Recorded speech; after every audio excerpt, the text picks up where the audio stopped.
Il renversa une bouteille de poison, priant pour que les vautours ne dévorent pas le corps de son fils. Mais, peu après son départ, un vautour se posa sur le garçon et le piqua violemment. La douleur réveilla l'enfant. Il projeta le rapace dans l'abîme. À ce moment-là, il s'aperçut qu'il était coincé sur la falaise. Il cria désespérément son père, mais ne reçut aucune réponse.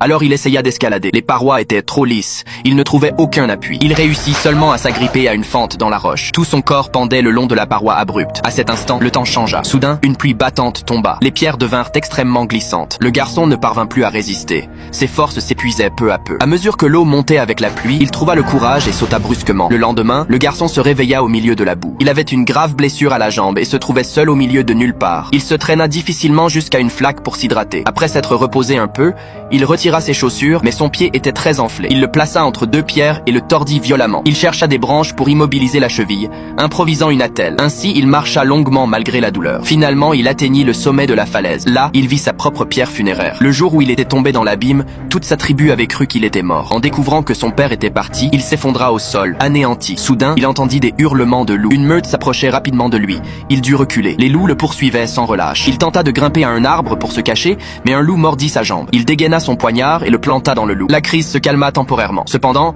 les loups continuèrent de rôder dans la zone, jusqu'à ce qu'à l'aube ils se dispersent. Seul resta le loup blessé. Le garçon fabriqua une lance avec un morceau de bois. Il s'approcha lentement du loup, leva la lance, prêt à attaquer. Mais le loup ouvrit les yeux. Après une douloureuse lutte intérieure, il renonça à l'idée. Quand le garçon tenta de le toucher, le loup montra les crocs. Alors il prit une corde et lia la gueule du loup pour l'empêcher de mordre. Il porta l'animal jusqu'à un lac et nettoya sa blessure. Ensuite, ils s'abritèrent ensemble dans une grotte. Après un temps de récupération, le garçon décida de retourner à la tribu. Avant de partir, il fit ses adieux au loup. Mais lorsqu'il commença le chemin du retour, l'animal le suivit toujours à ses côtés. Peu importe combien de fois le garçon tenta de l'éloigner, il ne partit jamais. Alors ils décidèrent de voyager ensemble.